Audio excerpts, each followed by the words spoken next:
A nudist resort? What's that got to do with cars? We'll find out this week on Motoring 2002.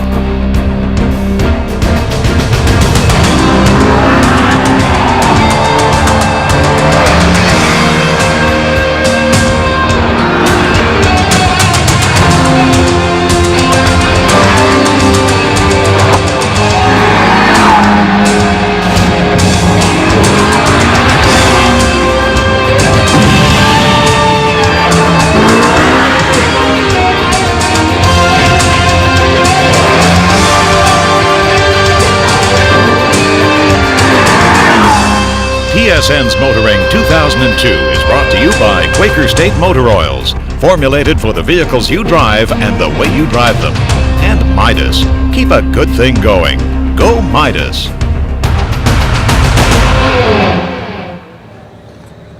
Well, you know, I've never been to a nudist resort before, but I figured, well, when it comes to dress, it has to be, well, pretty straightforward. Hi, sir. How can I help you today? Oh, I'm here for the car show. Well, I'm going to have to ask you to put some clothes on. But I thought this was a nudist resort. Well, it's a non-nudist event today. Boy, am I embarrassed. Luckily, I brought along a shirt and a pair of pants, and you know what? This shirt is just perfect for this occasion.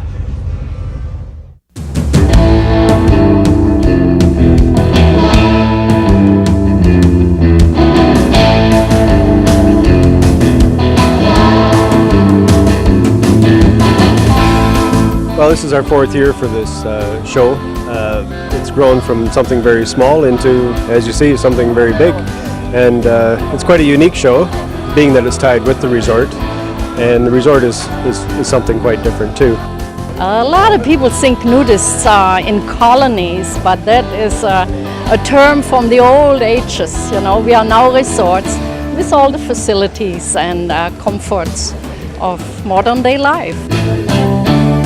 Well, a lot of it too with the young lads and the young couples and that, are curiosity of what an actual nudist resort is. The Four Seasons here is probably the finest resort in Canada. It's probably the top 10 in the world. And if you see the front, you see the Four Seasons. You come here for a visit or anything else, people will tour you around. They're the friendliest people in the world. This place is just gorgeous. It is like any other resort, only that we don't wear bathing suits when we go swimming. We have dress codes sometimes. When we dance, we dress. We have dress codes when we go for dinner. We have a dining room which is air conditioned.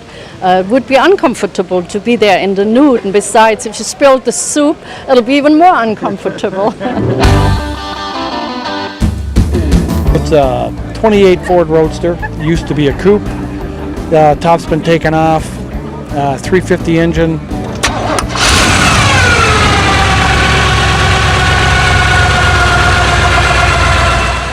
Changed the exhaust a little bit, put new wheels on. I was more into the Corvettes, but the rods were always behind the back of my mind, and when I actually had the money to go out and get one, it was the rod I wanted.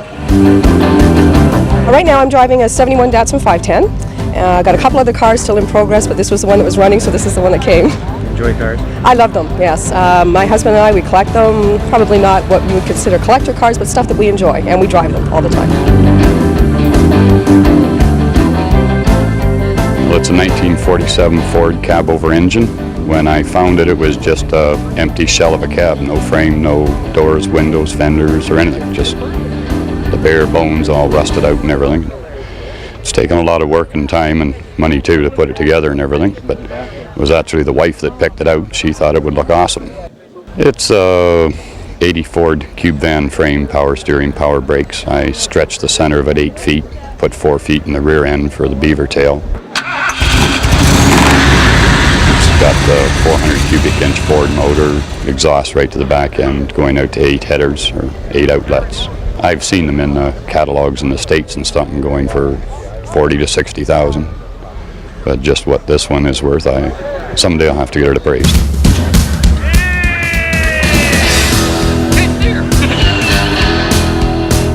Well, it's a 1953 Meteor convertible. It's a 50th anniversary model. There were only 397 produced. It was a run of 400, so Ford Archives tell me, and 397 made it to the road. I owned one of these back in the 60s. I didn't know what I had, and when this one became available, I thought I would take it. Powertrain is a 255 cubic inch flathead engine. A lot of people don't know about the flathead, but they were the ones before the overhead engines. It's an 8-cylinder, 120 horsepower, and it goes along pretty good. It scoots along pretty nice for an old car. What do you think of this show being here at a nudist colony? I don't see there's anything wrong with the show being at a nudist colony. Look at the turnout. It's a great turnout. You people are great. I couldn't ask for anything better in the way of the amount of cars that are here, the different types of vehicles that are here, and just a variety of vehicles. Everybody's car is nice. Big trucks, you know, they're kind of like women. You can't live with them, and you can't live with them. More later on Kenzie's Corner. Perhaps the only downside, the rear tyres, when this thing's unladen, are only too winning to spin. Winning. Willy. Sorry.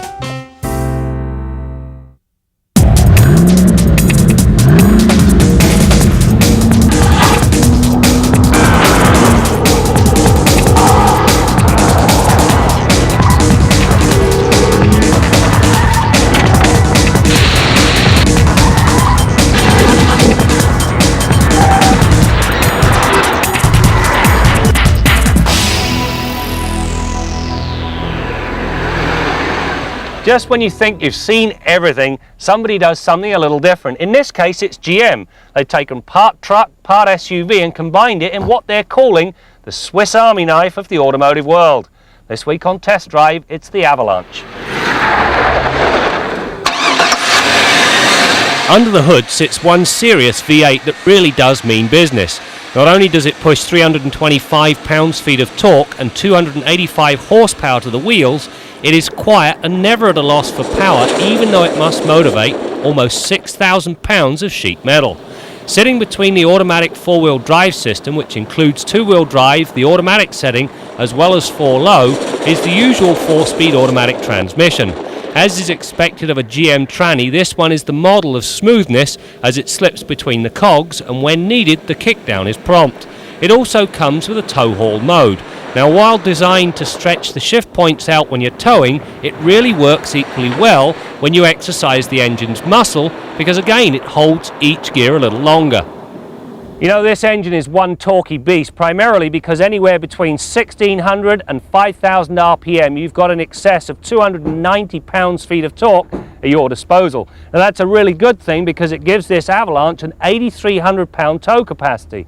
On the downside, you breathe on the gas pedal and the rear wheels are only too willing to spin, especially when you're not loaded. Riding on a fully independent suspension that uses torsion bars up front and coil springs in back, the ride is as willowy as expected. Haul into a corner and the body begins to roll noticeably. However, once it takes a set, the Avalanche is surprisingly good at carving a corner.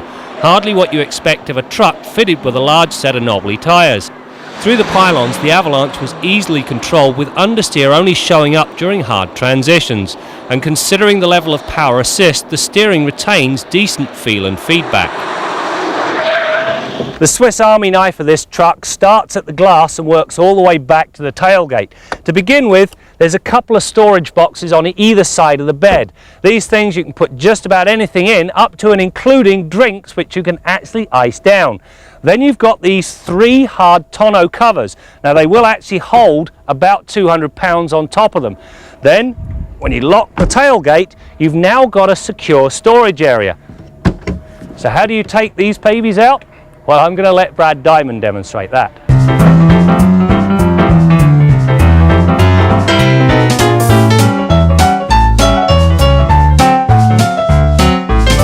Well, rather Brad than me. Now we get to the very clever part of the Avalanche. It's called the midgate. In one configuration, you've got an 8-foot run from tailgate to here. Now, if you want to do a little bit of fresh air motoring, no problem.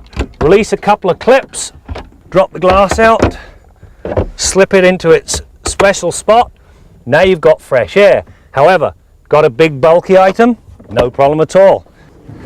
One switch, this lowers down, and now the back end is open from floor to ceiling. It really is a very ingenious design. Inside, the Avalanche lacks little. There's a full slate of gauges, all the usual power items including locks, windows and mirrors, and leather-faced seats that are both large and exceptionally comfortable.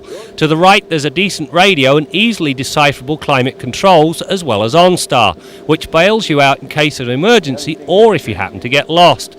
That said, as is normal for most GM trucks, the overall execution is very much a hodgepodge affair, with stuff seemingly placed wherever it fits, rather than with an eye to precision. You know, one of the biggest challenges for Avalanche was, having removed the back half of a Suburban, how do you make it strong? Well, GM thought about it and came up with these sail panels. As well as adding to the overall look of the vehicle, they also run from the roof down and tie in with the body. That gives you a very structural base. Add to that a ladder frame, and well, this thing doesn't flex at all, even in this environment. The other thing that these sail panels do is that they guide the wind away. So when you don't have the glass in here, or you've got the midgate completely open, you don't get that horrible backwash of wind. These things are quite effective. As far as safety is concerned, the Avalanche brings a lot for a truck. The standard anti-lock brakes put a halt to this heavy truck in just 38 metres, and while the pedal is a little mushy to the feel, it's still fairly easy to modulate. Then there's the mandatory front airbags, as well as a pair of side seat-mounted airbags. Factor in the sheer size of this behemoth, and the thought of having the unthinkable happen, well, it doesn't seem so bad. And that's not something you could say about a truck not so long ago. You know, this Avalanche really does deliver the very best of both worlds, and it all boils down to that very clever midgate configuration.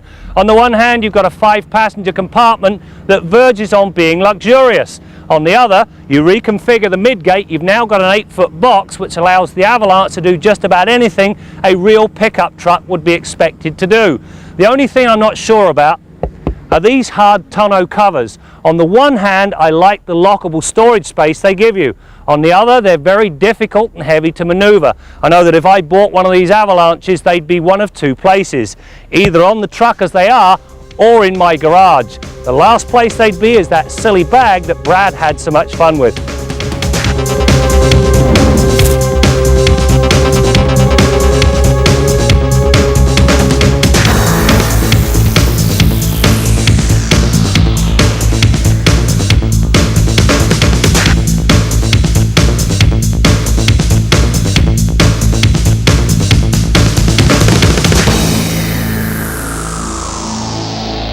Our Midas tip of the week concerns tram lining. You may not have heard the term, but tram lining refers to the tendency of a vehicle to want to follow longitudinal seams or ruts in the highway.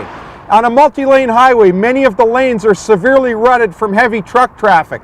When you follow through those lanes, or if you do a lane change, you'll quite often find that your vehicle almost has a mind of its own. It wants to follow those ruts, and some vehicles can really duck and dive when you're passing through them. Now, the wider the tires on the vehicle, the more of the problem that you'll have with tram lining. And that's one good reason to stay away from oversizing your tires. It's enough of a problem with stock tires. Now, people who modify their suspension, like lower the suspension or go to negative camber for high-performance driving, are even accentuating this problem more. Another reason to keep to a stock setup. However, any vehicle can exhibit the problem of tram lining on certain areas of the highway because of the severe rutting. The main thing you want to remember is to keep your both hands on the steering wheel in the proper position. When your hands are both on the steering wheel in the right position, you'll make the correct steering inputs slowly and carefully to keep the vehicle on course. If you're driving with one hand or your hand's in the wrong position on the steering wheel, you're going to have a severe problem. Another good case for staying away from cell phones. That's your Midas tip of the week.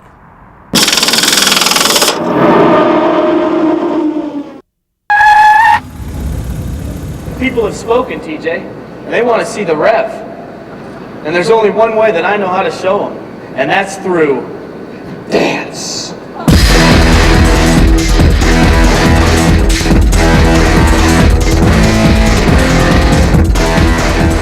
You're seeing a lot of younger buyers go into a sport utility, and when they do this, they end up going to a tall vehicle.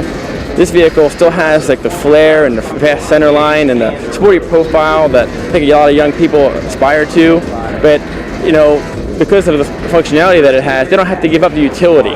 I'd say this vehicle is more of a performance car first, because it's not the kind of car that goes off-road, is going to climb all kinds of huge rocks. But this vehicle, you see as an opportunity to have some fun and excitement. Hit the button, the whole suspension pumps up 2 inches, which I don't know if you guys noticed, but when it rolled out here, it jumped up 2 inches. And then you can tear down the fire trail, grab your gear out of the back, your tent, and really, welcome the outdoors with a performance car instead of being afraid of getting it dirty and getting it scratched. Whenever I come to these car shows, I'm amazed at the ingenuity and imagination shown by the owners. I mean, take this vehicle, for instance. The owner found 2 1965 Falcon Rancheros. He refurbished one and cut the other one off at the end and made it into a trailer. So it's now both practical and cool. And as I mentioned earlier, this car show is being hosted by the Four Seasons Nudist Resort. And I know one guy that would love to be here, not only for the cars, but he might even sign up for a membership at the resort. And that's our man in the Quaker State Garage, Bill Gardner. How about it, Bill? Brad, tell them not to hold their breath waiting for me to join. I'll tell you though, if you're going to be driving around with little or no clothing on in your vehicle, you might want to watch what I'm going to talk about today, and that's the performance of the heating system in your vehicle. Now, we get a lot of email at Motoring, and a frequently asked question concerns the performance of the heating system. So let's look at 3 components that are critical to good performance of your car's heating system. The heart and soul of your car's heater system is the heater core itself. Now, normally you'll never see the heater core because it's installed inside the passenger compartment of the car on the passenger side right behind the firewall. This much of the heater core from here back is inside the car, and these fittings project through the firewall into the engine compartment and are hooked up to heater hoses connected to the engine. The hot coolant enters the heater core, circulates through the heater core, and a fan inside the car, the same fan that does your heating and air conditioning, moves air through the heater core to give up hot air into the car. The coolant exits the heater core through this fitting over here, and if you look at this one closely, you'll see why we replaced it, because it's got a cracked fitting and it was leaking badly. Now, many heater cores today are plastic tanks and plastic fittings just like this one. They'll quite often split or crack and cause major coolant leaks. This core is made of aluminum. They stand up pretty well, but some heater cores will plug up with calcium, and then you won't get sufficient coolant flow to properly exchange heat into the interior of the car. Now, a heater core is typically $100 or more for the part and several hours to change. Some cars can take you all day to replace this component, depending on how hard it is to access. One of the first things you want to check, though, if your heater performance is not up to scratch, is the thermostat in the engine. Now, the thermostat in the engine's cooling system opens to control the coolant flow through the radiator. It tries to regulate or maintain the engine coolant temperature at about 195 degrees Fahrenheit. A third component that can often cause problems with a heating system is the heater water valve. Now, not all vehicles contain this component. Depending on how the heating system is configured, you may or may not have a water control valve. Dodge minivans, for example, use them. Most Honda cars use one controlled by a cable. This particular one is actuated or controlled by engine vacuum, and the water valve controls or throttles the amount of coolant leaving the engine and entering the heater core. So if this thing is stuck or seized, obviously it's going to severely affect the performance of the heating system. Now, when you've got problems with heater performance, one of the first things you want to do is check the level of the coolant in the cooling system. The heater core is physically the highest part of the cooling system, so if the coolant level drops, it's one of the first things to lose coolant. If there's not sufficient coolant in the system, it's not going to exchange heat. So check that coolant level, then go to items like the thermostat, the heater core, and the water control valve. Check everything and make sure that you're going to get proper heater performance. Till next week, I'm Bill Gardner for Motoring 2002.